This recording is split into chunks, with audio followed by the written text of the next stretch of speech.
Christmas card from someone who died.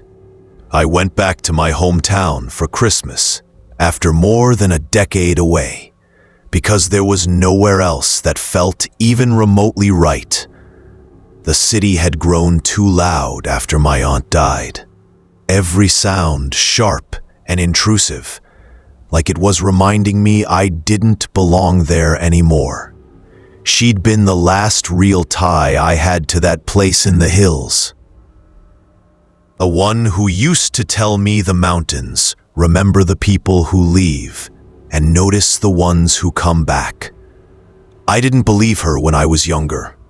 I think I do now. The drive-in took longer than I remembered. The roads narrowed the farther I went, pavement cracking into gravel, gravel dissolving into dirt. Cell service faded out somewhere near the ridgeline. The woods closed in tight on both sides, bare branches clawing at the gray sky. When I passed the old welcome sign, half rotted, paint peeling, I felt something in my chest loosen and tighten at the same time. My aunt's house sat at the edge of town, backed up against a long stretch of woods that rolled down into hollows no one really went into anymore. It looked the same as it always had. Sagging porch, faded green siding, windows clouded with age. The place felt wrong without her, like a body after the breath has gone out of it. Inside, the air was cold and stale. I turned the heat on and walked room to room, touching things she'd left behind. Her coats still hung by the door. Her boots sat neatly by the hearth. I slept poorly that first night. Dreams full of half-remembered paths through trees, and her voice calling my name from somewhere far off. The card arrived 3 days before Christmas. I didn't notice it right away. The mailbox was stuffed with junk mail and overdue notices I hadn't bothered forwarding. It wasn't until I sorted through it inside that I saw the envelope. Plain white, no return address, my name written neatly across the front in careful cursive. I recognized the handwriting instantly. My aunt had taught me how to write that way when I was a kid, sitting at the kitchen table with lined paper and a ruler. She used to say handwriting mattered because it stayed behind after you were gone. I stood there in the kitchen, holding the envelope, the room spinning slightly, already knowing this wasn't something I could explain away. Inside was a simple Christmas card. Pine trees on the front. Snow. Nothing special. Inside, written in blue ink, was a single sentence. I know you came back. I'm glad you did. Her full name was signed beneath it.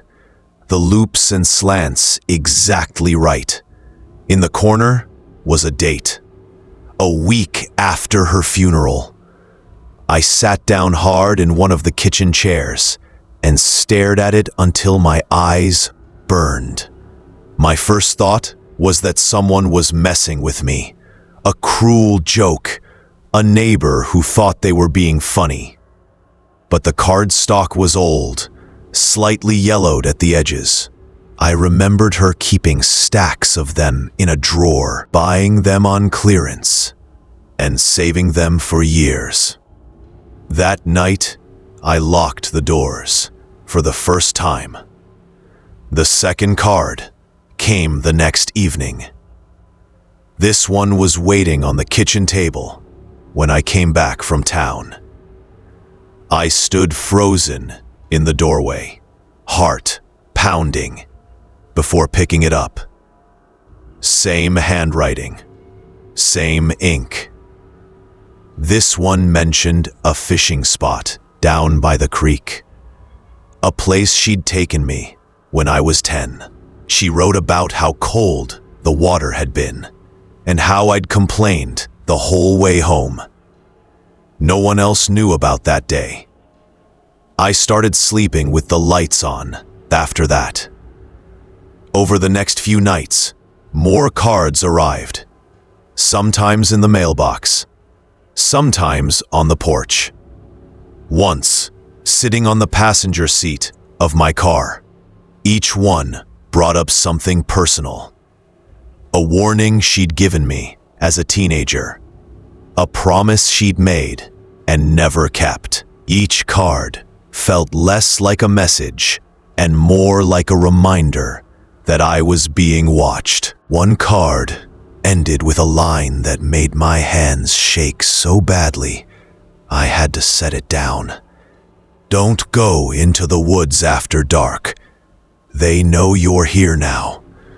I remembered her saying something similar when I was young, telling me not to wander too far, especially at night. I'd thought it was just her way of keeping me close. Now, I wasn't so sure.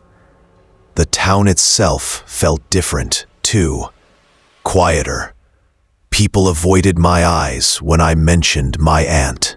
One man at the gas station told me she'd been keeping things in balance for years. He wouldn't explain what he meant, just shook his head and told me to be careful. On Christmas Eve, the snow started falling just before dusk. Thick flakes that swallowed sound and blurred the edges of everything. I stayed inside, curtains drawn, a fire going low in the hearth. Around 10, the power flickered and went out. I lit candles and tried to read, but my attention kept drifting to the windows. Around midnight, I heard footsteps on the gravel drive. Slow, deliberate. Each step spaced evenly, like whoever it was wasn't in any hurry. I stood in the hallway, candle shaking in my hand, listening as the steps came closer. They stopped at the base of the porch. I heard the creak of the boards as weight shifted. Someone was standing there. I didn't open the door. I couldn't move at all. I stood there until my legs started to ache, listening to breathing on the other side. Shallow, familiar, like I'd heard it 1,000 times growing up. Eventually, the weight lifted from the porch. The steps retreated down the drive, fading into the quiet. I didn't sleep that night. And in the morning, there was one last card on the porch, damp with frost. Inside, written carefully, were 4 words. "You should have listened." I left that day. I didn't go far, just far enough to feel like I could breathe again. But every December, when the nights get long and the woods go quiet, I still check my mail with a knot in my stomach. And sometimes, when the snow falls heavy and the world goes still, I swear I hear footsteps where no one should be walking, carrying messages meant for someone who never really left.